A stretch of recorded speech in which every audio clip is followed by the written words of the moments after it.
planes and parts parked in the weeds, that's probably a sign you don't want to use that shop. But how do you find a good A&P? We're going to find out in the hangar.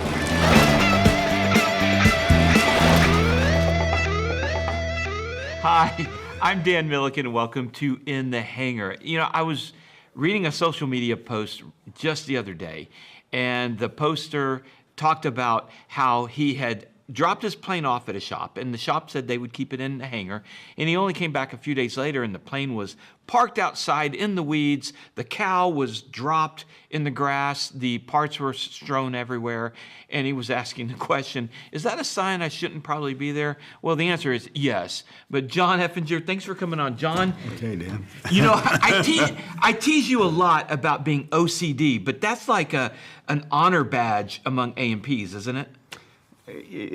Yes. If the shoe fits.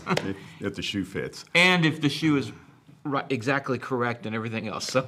But you know, if you don't have a mechanic that has attention to detail, you're working on an airplane. So you got to have attention to detail. And that's one of the primary things to look for. All right, so right off the bat, look, you want an A&P that's attention to detail. All right, well, we're talking about how to find that good A&P. I imagine you get calls every day, all day long, of airplane owners looking for help. You know, a lot of what I do is specialty work. Okay. So it's a 1 or 2 day, maybe a week affair, you know, isolated job task. And like what, rigging? Rigging, pre-buys? Landing gear on the 210s, pre-buy inspections, you know, fuel system issues. And so the airplane is just with me for a specific task. And when you get involved and you look at some of these airplanes, that's one of the things that just comes to your mind. And you say, well, are you aware of this? Or are you aware of that? And your mechanic really should be giving you a full idea of the condition of your airplane for starts. You know, you shouldn't leave an annual inspection and know, oh, well, this is going to need replaced soon, or this is a problem area here, and we need to look at doing this, or order some parts ahead of time. So that's some of the things you want to look for. Okay, if I'm an airplane owner and you've retired, I start looking around for a shop. You've mentioned that organization is probably a good idea to see. I walk into the shop, I physically look around, and there's an order to it. It doesn't have to be, you know, pristine, but they're not like disorganized, right? Yeah, you don't see parts mismatched all over the place, and you know, your interior is sitting there in a pile of dirt in the corner. Right. And you know, you're familiar with most of looking for things like that. The other thing that I look at when I look at an airplane is just the overall condition. If I'm working on a plane, and I've had 3 jobs in a row, rigging jobs, and all 3 of them, I take off a dozen panels to get access. I have a bag full of you know, screws from those dozen panels, and not one of them belongs in the airplane. Oh. So, you know, when you look at that kind of thing, that's attention to detail. Okay, so as an airplane owner, I go to a new shop. I could look to see at maybe planes in the shops. If they've got the wrong screws just in the access panels, then that's a sign. Yeah, and how, when you get done with your annual, I mean, we've worked together for years now. You know the condition of your airplane. You know everything that I've ever seen on your airplane. You shouldn't be breaking down in between your annuals. You know, you should have 100 hours of flying, you know, without any kind of issues. Generally, you know, there's some things are going to have electrical problems. You know, we've been through O-ring that. on the but you know, you shouldn't have things just, you know, worn out and holes through things, you know, chafing, things that we've talked about in the past. The other key issue that I think that people should look for, there's not like any one size fits all. Right. But the key thing I would look for is how many aircraft of your model, like, you know, I work on Cessnas. Oh, good, yeah. What else have you seen? You've seen one extra 300. Right. And that's it. You know, everything else is a high wing. So if I walk into a new shop and I've got a Cessna and all I see are Cherokees, that's probably a sign they Yeah. don't know my Cessna. If it's all 140s or Cherokee 6s, why is your 182 or 210 in there? And so that's probably one of the key things I'd look for. Now, I've heard you say this before, that you really want an A&P that specializes in your model. Do you still kind of stick to that? Because I know there's shops out there that will have Pipers and Cessnas, and they seem pretty good. What's your take on that? Well, that's a mixed bag. And again, Okay. there's not really one size fits all. You may have a shop with multiple mechanics in there. One guy specializes on the Pipers. Another guy, he Right, specializes okay. on the Cessna So if models. you do see a mix of models, maybe find out if they do have a mechanic that specializes in one or the Yeah, other. and another thing, talk to other people that have their aircraft there. You Okay, know? other owners. Get on forums, Okay. get on model, like they got, again, I'm Cessna. Right. So, if you got a Skywagon, get on the Skywagon forum.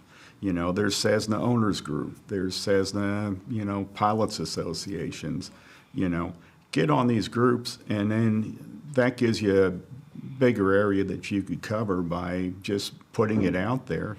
Who knows somebody in, Okay. the Midwest somewhere, and, try to get And get references. recommendations. Yeah. And that can be a mixed bag, too. You got to be careful, I think, when you're navigating the social media locations for things, because every mechanic, you've got people that left unhappy at, very few, one in a million, but Were you unhappy, Dan? no, I was, but you're always going to find somebody who will say bad things, and some people will say bad things and they never even took the plane to that shop. So, Yeah. social media can be a mixed bag. Well, yeah, as far as, that kind of social media, Yeah. for sure. But you think the forums, The forums Beach are pretty Talk good or at, CPA yeah, or for COPA some or any reason, of those if I things. had COPA or but like Beach Talk, Facebook, no. that's where you're going to find, a Okay. mixed bag of goods in there. I look at some of the things on Facebook just to see what's out there and what people Just to be are talking entertained? about. Not so much Because but, you like know, watching dumpster fires. I've heard my name mentioned, and I've had people say, "Hey, you ought to just see this." I go, "Was it good or bad?" He goes, "Oh no, it's good." I'm like, "Oh, okay," but you're still curious and you want to see what's going on out there, and even the stuff that we've done here with the YouTube. I mean, this is one person's opinion, Right. So, the best thing is to get in there and get in some pilot groups and some Yeah. airplane-specific groups and really see what kind of information you could find from a larger Okay. audience. Yeah, because if you poll 5 A&Ps, you'll get 6 opinions. Yeah, and the same thing, with pilots. And with pilots, no, you get 7 or 8 with pilots. But you got an airplane, travel somewhere. I just had a guy in 2 weeks ago, and he came in from the East Coast, and I was amazed at the things that I found. And Good or bad, amazed. all bad. Yeah, so this is a high performance engine upgrade, very expensive STC and alteration, and they had it installed at one facility, and it had to go back to the owner of the STC, and they wound up pulling the engine And redoing and it? just redoing everything that was in there, unfortunately. Wow. And so Well, what this went is wrong where- in that this is- situation with the well, shop that installed they just it? didn't have the experience, and They the hadn't done it. and the people that were working on the aircraft were just it was the wrong place to get the work done. Okay. So and I have people call me, about different mod work and stuff like that. I won't take on a mod that I haven't done before. Right. You'll have another shop. They got 3, 4, 5, 6 people, however many, and they'll take anything and jump on anything they get their hands on. And so it's good to do your diligence and do a little research ahead of time. Okay. Now looking for an A&P, I got into a situation where I had to go find an A&P because mine wanted to retire. So How did that work for did him? not work out very good for the owner. And the guy trying to retire is still trying to retire. Yeah. But so what I did with you is I went to another shop and had some problems because I really didn't know enough. And that lesson of going to a different shop and kind of getting taken in a few things because I just didn't know better opened my eyes up to how I needed to know more about my airplane from a mechanical point of view. I came back to you, and as long as I did a lot of the grunt work, the cleaning, the subflooring, and all that kind of stuff, you were able to be able to take me in. For those airplane owners that are out there that are trying to find an A&P in this A&P shortage, is that something that they could offer that will make it more enticing for an already overloaded A&P to possibly take the work, or is that the opposite where they go, I don't want the owner anywhere near it? Yeah, and again, there's not a one-size-fits-all answer on that. A lot of shops, you've got a big investment in your facility, your tools, your equipment. You don't want owners coming in. That's like having a Ford dealership. And, you got a guy who wants to bring in his own parts and work on his truck. That's just not going to happen. You got somebody that's retired and they just do it part-time. There's so many circumstances out there. And you just have to find one that fits you and fits what your needs are. There's pilots, just like mechanics, they don't want anything to do with, They want to drop it off? Working on their airplane. Yeah. And for them, some of the big facilities, and again, these groups like COPA or Beach Talk, that would be a place to find out, where could I just bring my airplane, let them worry about the maintenance, let them tell me the condition, let them keep the airplane maintained. And that's what I used to do. I mean, when you bring your airplane in, you didn't have to think about anything. It was just, okay, when's it going to be done and how much is the bill? That's all I'm worried about, yeah. And, but you also knew the condition of the airplane when it left, and those are some of the things to think about. There's some groups that'll advertise, a service, a pay service, that they'll do all that work for you. And again, they're learning from experience, good or bad, with other shops, and they're building up a bigger database. And, that's another popular route that's starting to become more popular today. What do you mean by that? Is that, you mean there's shops out there that have like a monthly maintenance plan or something? Well, I've read about some of these monthly maintenance plans. There's these outside services that you could get pre-buys. You could do an evaluation of your airplane. And there's people that are just starting to capitalize just on that end because there is a shortage of maintenance facilities and mechanics. And people don't know where to start. Okay. We talked about, COPA or Beach Talk or, those forums, Pilots of America probably, maybe, that you could try to start finding an A&P. Are there any other kind of areas? Can somebody just go down to their nearest airport or the airport they're based at, look around and find an A&P? Does that work? Or what are other options? I don't know, you could try that route. I mean, I have people walk up to me and go, I noticed I hear you work on Cessnas, and it's just a hit or miss kind of deal.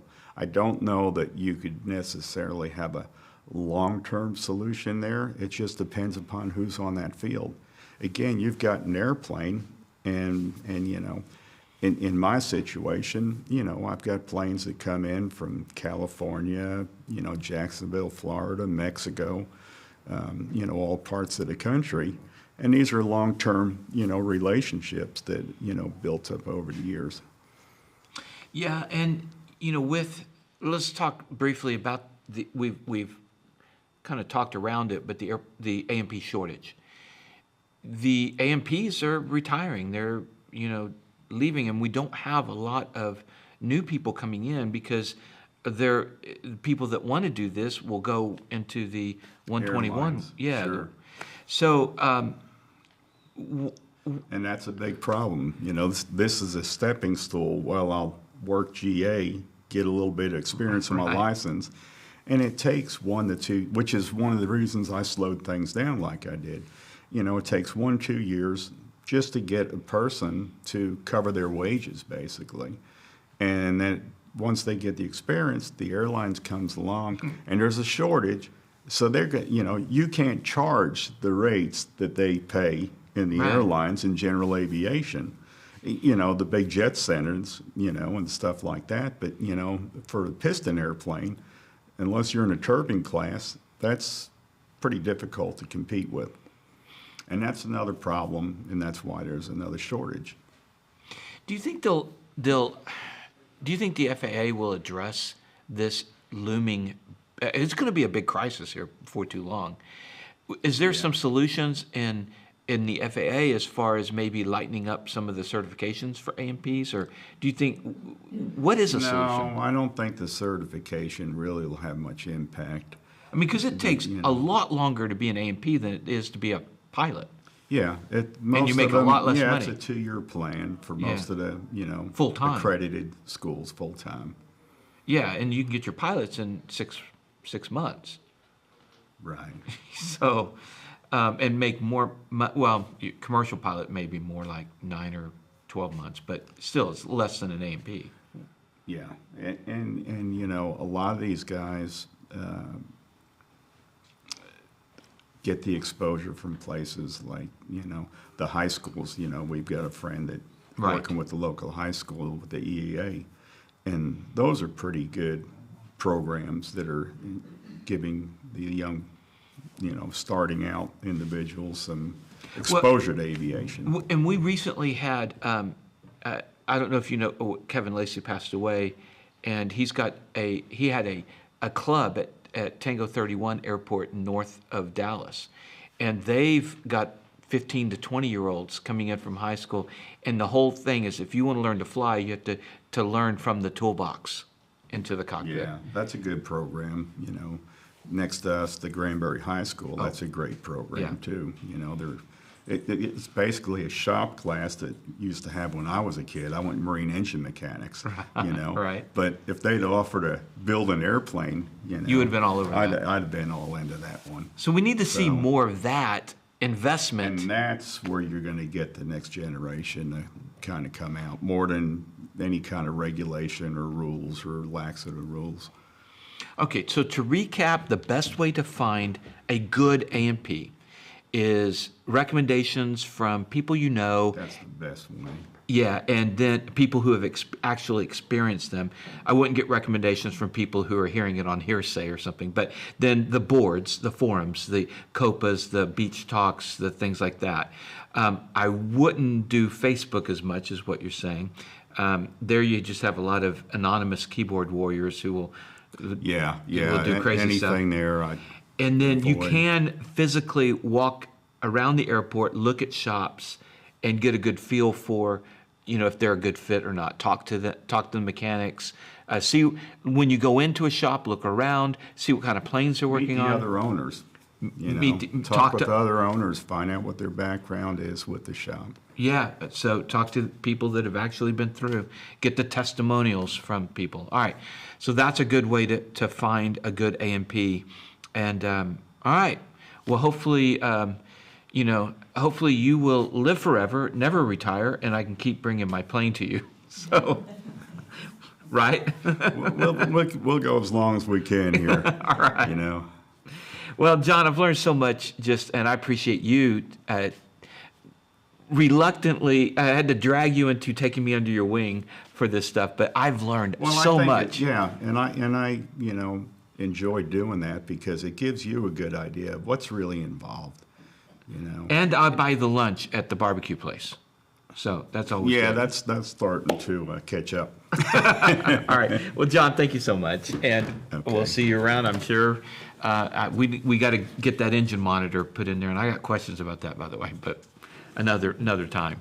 Thank you guys for watching. Don't forget our sponsors like Z-Vision, the brightest taxi landing lights out there, xevision.com, Marshall Protective Services, mpsprotects.com, the best camera mounts for your plane, your boat, also your cell phone mounts is 67 Design, 67D.com. And Clemens Insurance, ClemensInsurance.net. And don't forget Flying Eyes. These are great glasses under helmets and headsets. Go to FlyingEyesOptics.com. Use our discount code, taking off all caps, one word, for 10% off. We'll see you guys next time in the hangar.